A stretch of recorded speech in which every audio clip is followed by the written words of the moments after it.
Gracias, muchas gracias por la presentación. Buenos días con todos los asistentes.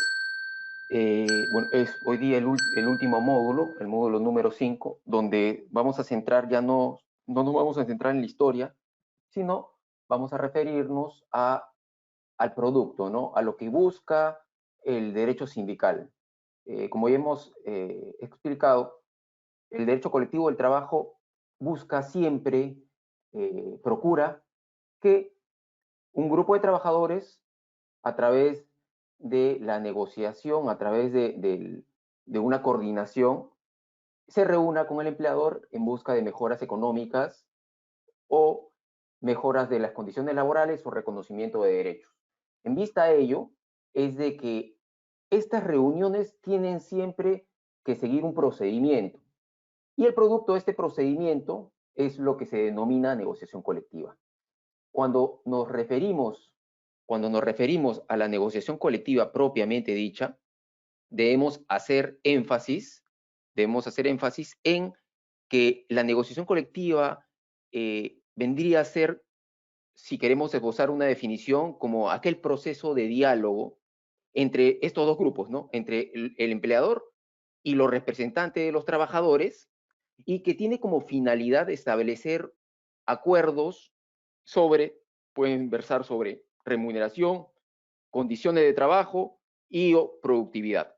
Estas son básicamente los tres aspectos relacionados a lo que busca, a la finalidad de la negociación colectiva. La negociación colectiva en sí misma digamos, un instituto o una herramienta propia e inherente al derecho colectivo de trabajo. Tiene un procedimiento que vamos a ver a continuación. Adicionalmente, debemos señalar de que la negociación colectiva está reconocida constitucionalmente. O sea, de la negociación colectiva podemos decir de que es un derecho constitucional. Reconocido también en normas internacionales de la OIT, y intervienen en este procedimiento trabajadores y empleadores, y tiene por objeto, y esto es lo principal de la negociación colectiva, celebrar un convenio colectivo. Es decir, el producto de la negociación colectiva, el producto de esta reunión tiene como fin de que se celebre un convenio colectivo. Este convenio colectivo debería ser digamos, el fin de toda negociación colectiva. Sin embargo, hay situaciones en las cuales vamos a darnos cuenta de que se cumplen ciertas etapas y no se llega a un convenio colectivo. Sin embargo, voy a repetir, el objetivo de la negociación colectiva siempre va a ser de que se llegue al producto que es el convenio colectivo. ¿Qué es el convenio colectivo? Es el acuerdo al cual han llegado ambas partes sobre derechos vinculados a acuerdos de mejoras de remuneración, mejoras de condiciones de trabajo y productividad. Bueno, dicho este preámbulo, vamos a iniciar la última sesión. ¿Qué es la negociación colectiva? La negociación colectiva, digamos, está reconocida, como dije, constitucionalmente, ¿no? El artículo 28 de nuestra Carta Magna reconoce la protección de los derechos colectivos. ¿Y qué nos dice? Se refiere específicamente de que se reconoce el derecho a la sindicalización, ya lo hemos tratado, a la negociación colectiva y a la huelga. Estos dos lo vamos a tratar en esta sesión. En este sentido, nuestra Carta Magna establece lo siguiente, y voy a citar el artículo 28 textualmente de nuestra Constitución Política del Perú. El Estado reconoce el derecho de sindicación, negociación colectiva y huelga, cautela su ejercicio democrático, y da dos incisos. El primero, garantizar la libertad sindical. Segundo, fomentar la negociación colectiva y promueve formas de solución pacífica de conflictos laborales. Como hemos explicado en módulos anteriores, en clases anteriores, los días pasados, hay una diferencia, y esto debemos notarlo entre lo que se consideraba como protección a nivel constitucional de la Carta Magna del 79 y de la Carta Magna anterior a la Constitución del 93, ¿no? La Constitución del 93 relativizó los derechos colectivos de trabajo, inclusive también producto de la globalización y de la apertura de las economías mundiales, se vieron afectados, como indica el maestro Toyama, hubo una fuga y un desmedro de los derechos individuales y colectivos protegidos constitucionalmente.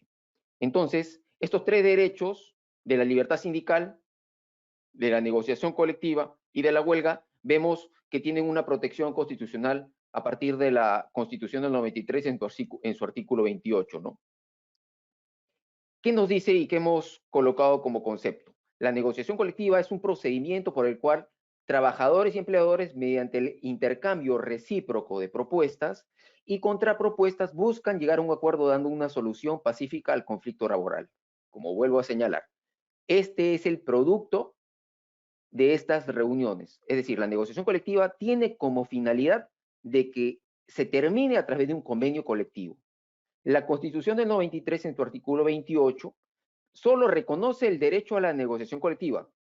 No solo... A ver, un segundito que no puedo ver.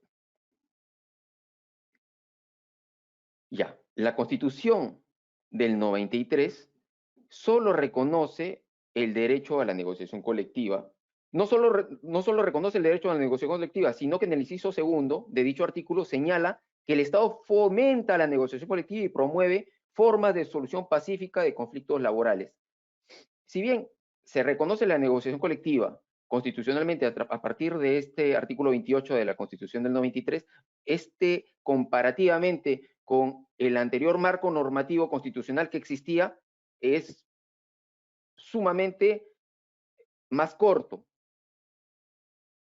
Como sabemos, la negociación colectiva es un procedimiento, constituye un procedimiento propio perteneciente al derecho colectivo del trabajo. Y este tiene digamos, una forma autónoma. Los trabajadores y los empleadores o el empleador buscan resolver a través de esta los conflictos de trabajo de carácter económico y que se suscitan de la misma relación laboral, ¿no? Vamos antes de seguir avanzando, citar tres conceptos, uno del doctor López Palomeque, el cual en su libro Derecho Sindical Español indica y trata de esbozar en síntesis lo que es para él la negociación colectiva. ¿Y qué nos dice? Dice, la negociación colectiva es el conjunto de relaciones y procesos de acercamiento y diálogo en cuyo seno la autonomía colectiva de los sujetos antagonistas sociales, organizaciones de trabajadores y empresarios, produce el convenio colectivo. Es decir, es aquella reunión donde se estrechan relaciones entre estos dos grupos que están disparejos buscando un convenio colectivo, una solución pacífica o una controversia, a una litis. A su vez, tenemos la definición de Jaro Carranza, el cual en su libro de Derecho Colectivo de Trabajo esboza esboza el siguiente significado para la negociación colectiva. Él nos dice, la negociación colectiva es un instrumento que sirve como un medio para que empleadores y trabajadores resuelvan sus conflictos de intereses. Es el conjunto de relaciones y procesos de acercamiento y diálogo en cuyo seno la autonomía colectiva de trabajadores y empleadores produce el convenio colectivo. La negociación colectiva es en sí, en realidad, un proceso normativo que expresa una relación entre organizaciones. Correcto. Es correcto totalmente lo que indica, ¿no? ¿Por qué? Porque es un proceso, digamos, o mejor llamado un procedimiento, el cual tiene etapas, y lo que busca, el producto de este vendría a ser el convenio colectivo. Y por último, vamos a señalar lo que indica Martín Valverde en su libro El Derecho del Trabajo, el cual le da el siguiente significado a la negociación colectiva. Y lo voy a resumir, ¿no? Dice, la negociación colectiva es en esencia un procedimiento de adopción de reglas y decisiones entre sujetos que representan a grupos de intereses distintos. Por un lado tenemos a los empleadores y por otro lado tenemos a los trabajadores. Este procedimiento se distingue por su carácter autónomo bilateral y transaccional. Tiene carácter autónomo en cuanto que las reglas y decisiones alcanzadas se adoptan por las propias partes negociadoras y no por instancia ajena, es decir, ellas mismas se autorregulan. Tiene carácter bilateral en cuanto que tales reglas o decisiones son aprobadas conjuntamente por dichas partes negociadoras. vendría a ser un tipo, si queremos llamarlo, la negociación colectiva que concluye en un convenio colectivo vendría a tener una característica del contrato. ¿Por qué? Porque lo que ellos acuerdan vendría a ser ley entre las partes, ¿no? Y es un procedimiento transaccional en cuanto se sustenta en un acuerdo de concesiones recíprocas y no de la imposición o una decisión unilateral. Esto es obvio, pues, porque en la negociación colectiva los trabajadores presentan un pliego de reclamos. En ese pliego de reclamos pueden colocar una o 100 considerandos que vendrían a ser el petitorio, y el empleador lo que tiene que buscar es ver cuáles de estos puede cumplir en base a ciertos requisitos como informes económicos, acuerdos anteriores que han tenido, y entonces lo que inicialmente se daba como un petitorio amplio por parte de los representantes de los trabajadores, por parte del sindicato, vendría dentro de la negociación y de los acuerdos a, a disminuir, producto de que el empleador puede decir, por ejemplo, sí, el apéndice del 1 al 5 te puedo cumplir el 1, 2 y el 3, el 4 y el 5 no. Y entonces entra ahí digamos, el mecanismo de negociación entre las dos partes para verse beneficiados en su conjunto los trabajadores y no verse afectado, por otro lado, el empleador. Entonces, estos tres conceptos hay que tenerlos en cuenta. Sin embargo, tenemos también que tener en cuenta lo que indica el convenio 184 de la OIT en su artículo 2, el cual señala: a efectos de este convenio, la expresión negociación colectiva comprende todas las negociaciones que tienen lugar entre un empleador o un grupo de empleadores o una organización o varias organizaciones de empleadores por su parte, y una organización o varias organizaciones de trabajadores por otra. Parece un trabalengua, pero lo que nos está diciendo el artículo 2, antes de entrar a los apéndices, es de que la negociación colectiva puede darse entre entre la particularidad o la pluralidad de grupo de trabajadores, y a su vez también entre una singularidad y una pluralidad de grupo de empleadores, ¿no? Por otra, con el fin de, indica, y da tres considerandos. El A, fija las condiciones de trabajo y empleo. Regula las relaciones entre empleadores y trabajadores, regula las relaciones entre empleadores y sus organizaciones, o una organización o varias organizaciones de trabajadores, o logra todos estos fines a la vez. Debemos resaltar que este convenio, el 184, y ya lo hemos citado, no ha sido ratificado por nuestro Estado. Sin embargo, no deja de ser un elemento el cual es utilizado comúnmente dentro de las resoluciones judiciales y tomado en cuenta inclusive por el Tribunal Constitucional, ¿no? Entonces podemos concluir de que la negociación colectiva es un procedimiento, conforme al concepto que hemos esbozado, por el cual los trabajadores y empleadores, mediante el intercambio recíproco de propuestas y contrapropuestas, buscan llegar a un acuerdo dando solución a un conflicto de contenido normalmente económico y vinculado a los derechos laborales. Inclusive puede ser de ambos, ¿no?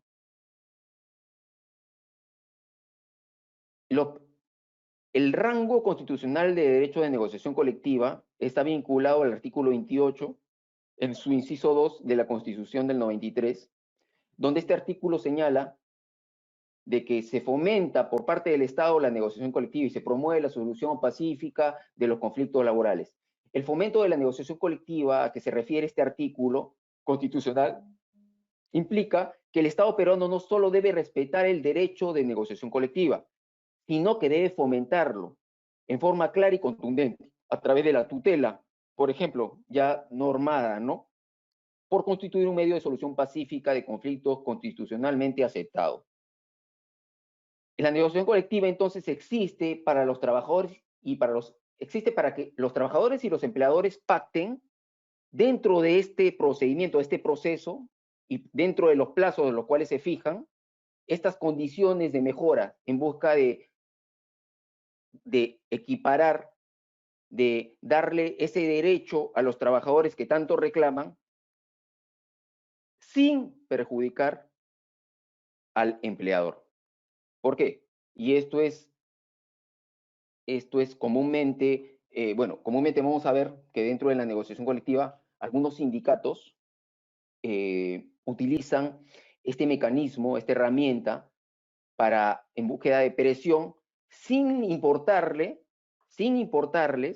lo que implica dentro de la ganancia del empleador, lo que puede otorgarles adicionalmente. Lo que no está mal, ¿no? Porque la negociación colectiva busca dar al trabajador lo que el empleador no va a reconocerle. El empleador siempre va a buscar, la empresa siempre va a buscar solamente pagarte tú lo que corresponde por ley. Sin embargo, hay situaciones en que la empresa, dentro de las utilidades, dentro de los activos, inclusive de los activos que tiene, genera una sobreganancia, y esta sobreganancia no la reparte de manera correcta entre los trabajadores vinculados a ella. Entonces, este mecanismo lo que hace es busca compensar lo que el empleador no quiere dar a los trabajadores a través de la negociación colectiva, ¿no? El contenido esencial de la negociación colectiva ha sido definido por el Tribunal Constitucional y debemos referirnos y debemos ir al expediente 5539 del año 2019, acción de amparo, mediante el cual el TC indicó lo siguiente: en cuanto al contenido esencial de derecho constitucional a la negociación colectiva, el Tribunal Constitucional ha establecido lo siguiente, considerando 9, que nos dice: en lo que respecta al contenido del derecho constitucional a la negociación colectiva, el tribunal en la sentencia 261-2003, acción de amparo, ha señalado que el artículo 28 de la Constitución debe interpretarse en el sentido de que, si bien esta labor de fomento y promoción de la negociación colectiva implica, entre otras acciones, que el Estado promueva las condiciones necesarias para que las partes negocien libremente ante situaciones de diferenciación inadmisible, el Estado debe realizar determinadas acciones positivas para asegurar las posibilidades de desarrollo y efectividad de la negociación colectiva, pudiendo otorgar determinado plus de tutela cuando ésta sea la única vía para hacer posible la negociación colectiva. Es decir, en medio de la protección constitucional, en medio de este fomento de solución de conflictos de manera pacífica, el Estado, vamos a ver, que regula y protege este mecanismo, lo promueve. Asimismo, en el considerando 10 indica: en la sentencia 206-2005, acción de amparo, se afirmó que la libertad sindical en su dimensión plural o colectiva también protege la autonomía sindical. Esto es, que los sindicatos funcionen libremente sin injerencias o actos externos que los afecten.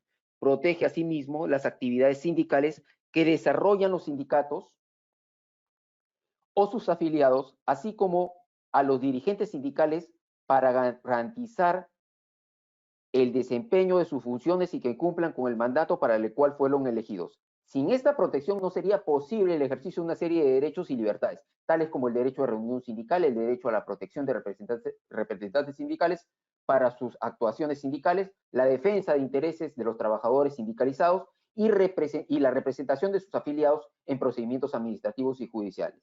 Del mismo modo, no sería posible un acuerdo de ejercicio de negociación colectiva y el derecho de huelga. Y por último, nos indica: si el contenido constitucional del derecho a la negociación colectiva supone que el Estado pueda efectuar acciones positivas que tutelen al trabajador, atendiendo a que en los hechos éste no se encuentre en igualdad de condiciones respecto a su empleador a la hora de negociación, a efectos de llegar a un acuerdo que satisfaga sus intereses. Como les venía diciendo, ¿no? Y como he repetido, creo, como 10 veces mínimamente. En medio de esta disparidad que existe entre ambas partes, la negociación colectiva, a la cual llaman los trabajadores, viene a ser este derecho mediante el cual se utiliza esta herramienta para reconocimiento de derechos en busca de satisfacer aquellas pretensiones las cuales se pueden dar, son posibles en la realidad darse por las ganancias o normalmente sea por las ganancias, ¿no? Eso hay que dejarlo claro. Es decir, se busca la repartición de la riqueza de manera adecuada entre no solamente, mejor dicho, no solamente se debe enriquecer el empleador, sino aquellos que trabajan y que son, digamos, los obreros, aquellos que hacen enriquecerse al empleador, que son los trabajadores. Eso es lo cual busca en primera fase la negociación colectiva. Sin embargo, también hay situaciones en que la negociación colectiva se da por no solamente, digamos, vinculada a temas económicos, sino se da por reconocimiento de derechos, los cuales pueden mejorarse, o en su defecto, situaciones que vinculan a respeto de normas, seguridad y salud en el trabajo, o incumplimiento por parte del empleador de alguna normativa, ¿no? Que no necesariamente se puede llevar a su NAFIL, sino también se puede revisar a través de la negociación colectiva.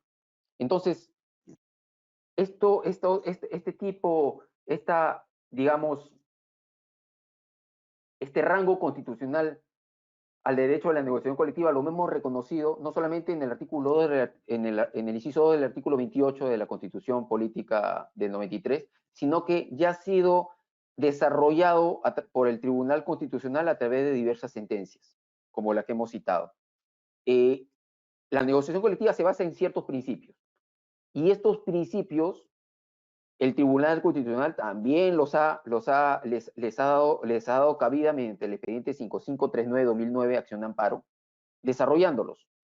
Debemos decir de que, aparte de lo que el TC ha desarrollado, ya existe abundante doctrina laboralista que atribuye a la negociación colectiva ciertos principios. Y sumados a lo que dice el TC, más la doctrina de distintos laboralistas, se puede definir que existe un carácter vinculante que tiene para los operadores jurídicos estos conceptos, ¿no? Sobre los principios de negociación colectiva, el tribunal ha desarrollado lo siguiente, en base al expediente que les dije, e indica, habiéndose reseñado la definición y objeto de la negociación colectiva contenidos en los instrumentos de la OIT y cuya articulación da como resultado el convenio colectivo, corresponde señalar cuáles son los principios que rigen y sustentan la negociación colectiva como actividad o proceso. Ellos son, y señala tres. 1. El de negociación libre y voluntaria. Autonomía, digamos, en medio de la negociación colectiva. B, o 2. El de la libertad para decidir a nivel de negociación, es decir, la autorregulación que viene a darse dentro de la negociación colectiva, a la cual es un derecho directamente vinculado a lo que va a decidir el grupo de trabajadores. Y C, el de la buena fe. Este es básico, ¿por qué? Porque vamos a ver situaciones dentro de la negociación colectiva a través del cual los empleadores buscan limitar, en algunos casos, y o entorpecer el desarrollo de la misma. Sin embargo, también debemos detallar que existen sindicatos los cuales, en vez de aplicar el principio de la buena fe propio de la negociación colectiva, entorpecen o sin importarle el bienestar del empleador, hablo del bienestar económico vinculado a una negociación colectiva directamente en busca de mejoras económicas, no aplican el principio de la buena fe, sino que a rajatabla quieren, por ejemplo, mejoras económicas sin evaluar o a pesar de haber evaluado los informes financieros y económicos que tiene la empresa para sustentar cuál es digamos, el nivel al cual pueden acudir en busca de una mejora económica, ¿no?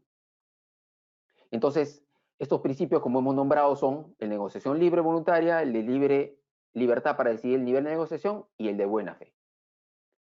El principio de negociación libre y voluntaria. Este principio ha sido debidamente sustentado en la doctrina y hace referencia a que el principio de la negociación colectiva libre y voluntaria se encuentra reconocido en el artículo 94, en el artículo 4 del convenio número 98 de la OIT, según el cual, para que la negociación colectiva sea eficaz, debe tener carácter voluntario y no estar mediado por medidas de coacción que alterarían el carácter voluntario de la negociación.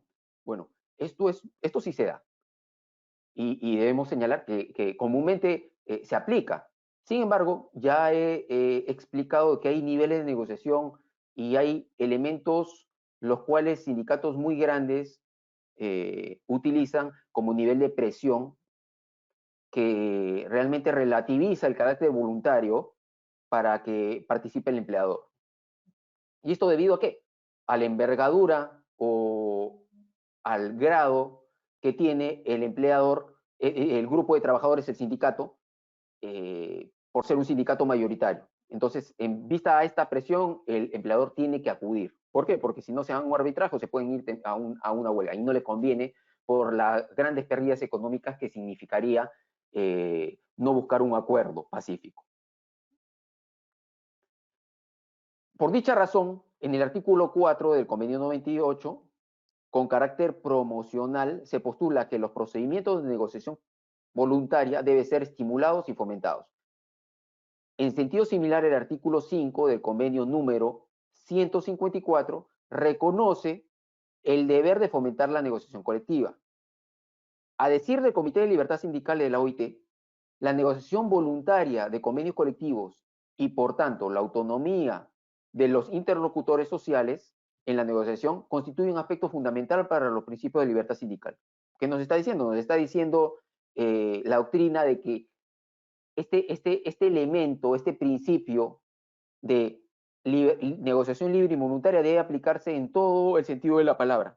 De este modo, este principio, el Estado, de este modo, en virtud de este principio, el Estado no puede ni debe imponer coercitivamente un sistema de negociación colectiva a una organización determinada. Intervención estatal que claramente atentaría no solo contra el principio de negociación libre y voluntaria, sino también contra los derechos de libertad sindical y de negociación colectiva. Es decir, el Estado no puede regular ni imponer de que se aplique un procedimiento de negociación colectiva, sino que las partes son las que deciden en la negociación colectiva el ámbito y el grado al cual van a acudir respecto a esta solamente, ¿no? En buena cuenta, el principio de negociación libre y voluntaria incluye la libertad para negociar, entendida como la libertad de elegir entre acudir o no a negociar y de negociar con una o con otra organización sindical. Dos, la libertad de convenir, entendida como la libertad para ponerse o no ponerse de acuerdo durante la negociación. Es decir, este elemento positivo en el cual las partes deciden, en primer lugar, acudir a la negociación colectiva, como el invitado, que comúnmente es el empleador, puede decir acudir o no acudir. Y a su vez, dentro, habiendo acudido a la negociación colectiva, ver si llega o no llega a un acuerdo. Como sabemos, puede suceder, puede suscitarse un acuerdo que se plasma en el convenio colectivo, o también en vista a esta libertad que existe, a esta negociación libre y voluntaria, este principio, el empleador también puede decidir, o las partes, digamos, pueden decidir ponerse o no ponerse de acuerdo durante la negociación. Por dicha razón, puede concluirse que estos convenios de la OIT sobre negociación colectiva no imponen una obligación formal de negociar o tener o llegar a un acuerdo, ni obligan a los estados a imponer coercitivamente la negociación colectiva. Sin embargo, no debe entenderse que, como los estados, que como Estado, Perú tenga que abstenerse de adoptar medidas para fomentar, para estimular, para que se busque el desarrollo y se utilice esta herramienta, este mecanismo, en busca de solución de conflictos o mejoras pro los trabajadores, ¿no? El siguiente principio es el principio de libertad para decidir el nivel de negociación. El mérito al principio de negociación libre y voluntaria, establecido en el artículo 4 del convenio 98 de la OIT, la determinación del nivel de negociación colectiva debe depender esencialmente de la voluntad de las partes y por consiguiente no estar impuesto por la legislación. Es decir, el principio de negociación libre y voluntaria es el primer paso. Si bien existen estos tres principios, negociación libre y voluntaria, el de libertad para decidir el nivel de negociación y el de buena fe, el primero da pase al segundo. Por ello, una legislación que fije imperativamente el nivel de negociación colectiva plantea no solo problemas de incompatibilidad con el convenio número 98, sino también con el derecho de negociación colectiva reconocido en el artículo 28 de la Constitución. Es decir, en medio de esta libertad de negociación libre y voluntaria, de este principio previo, y en aplicación del principio de libertad de decir el nivel de negociación, no puede haber una imposición ni un parámetro con respecto a acudir a un nivel de negociación específico por parte del Estado, sino que este debe ser decidido por las partes, ¿no? Ello debido a que la elección del nivel de negociación colectiva normalmente debe corresponder a los propios interlocutores en la negociación, ya que estos se encuentran en inmejorable posición para decidir cuál es el nivel más adecuado para llevar a cabo, e incluso podrían adoptar, si así lo convenieran, un sistema mixto de acuerdos marcos. Al respecto, resulta importante tener presente que en el subpárrafo 2 del párrafo 4 de la recomendación número 163 se señala que los países en que la negociación colectiva se desarrolle en varios niveles, las partes negociadoras deberán velar porque exista coordinación entre ellos. Por ello, la negativa de los empleadores de negociar a un nivel determinado en principio no constituiría una violación del derecho de negociación colectiva, pues esta, como se ha señalado, se fundamenta en el principio de negociación libre y voluntaria, por ende, en la autonomía de las partes. Es decir, la actitud que toma el empleador de acudir o no acudir a una negociación propuesta por un sindicato, por un grupo de empleadores, no implica una violación constitucional, no implica una violación a algún derecho, no implica un accionar ilegal, sino que en vista a esta libertad, a este principio de negociación libre y voluntaria, están habilitados de abstenerse, ¿no?